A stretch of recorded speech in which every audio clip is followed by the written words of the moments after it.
राजा के पुत्र ने डरते हुए कहा, अगर वहां कोई दैत्य दानव हुआ तो? मंत्री का बेटा साहसी था। उसने कहा, चलते हैं, जो होगा देखा जाएगा। दोनों ने तालाब में डुबकी लगाई। मंत्री के पुत्र के हाथ में मणि थी। उसके प्रकाश से चारों ओर जगमग हो गई। कुछ क्षणों में वे तालाब में स्थित राजमहल तक पहुंच गए। राजमहल का मुख्य द्वार खुला हुआ था। दोनों ने अंदर प्रवेश किया, लेकिन उन्हें कोई दिखाई नहीं दिया। महल के चारों ओर बागीचा था। बागीचे में तरह तरह के फूल खिले हुए थे। महल की दीवारें सोने की थी, जिसमें हीरे जड़े हुए थे। महल के अंदर की सारी वस्तुएं सोने की थी, लेकिन वहां कोई भी आदमी दिखाई नहीं दे रहा था।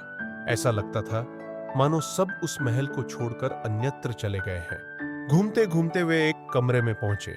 वहां सोने के पलंग पर एक लड़की को सोते देखकर वे आश्चर्यचकित हो गए। वह अत्यंत सुंदर थी।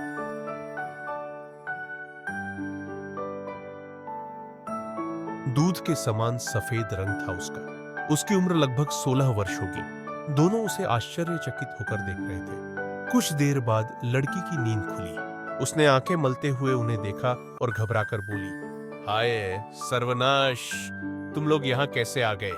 क्या तुम्हें पता नहीं कि यहाँ एक बहुत बड़ा सांप रहता है? वह अभी आएगा और तुम्हें देखते ही खा जाएगा। जानता हूं, दोनों ने कहा। विश्वास नहीं हो रहा है, बिस्तर से उठती हुई वह बोली। उस सांप ने मेरे माता पिता, भाइयों, नौकर चाकर, सिपाही, स्वजन एवं समस्त आत्मीयजनों को खा लिया है।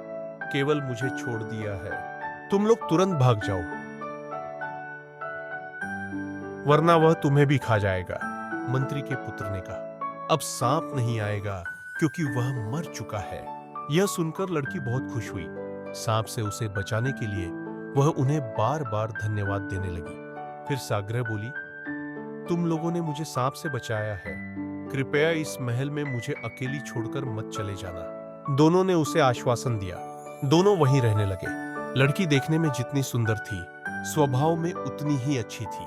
कुछ दिनों के बाद राजपुत्र ने उसके साथ विवाह कर लिया। उसके कुछ दिनों बाद राजपुत्र ने अपने देश जाने की सोची, लेकिन वह शाही ठाट बाट के साथ जाना चाहता था। मंत्री पुत्र ने कहा कि वह पहले जाकर राजा को सब कुछ बता देगा।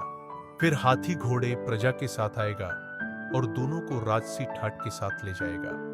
यह सुनकर राजपुत्र आश्वस्त हो गया।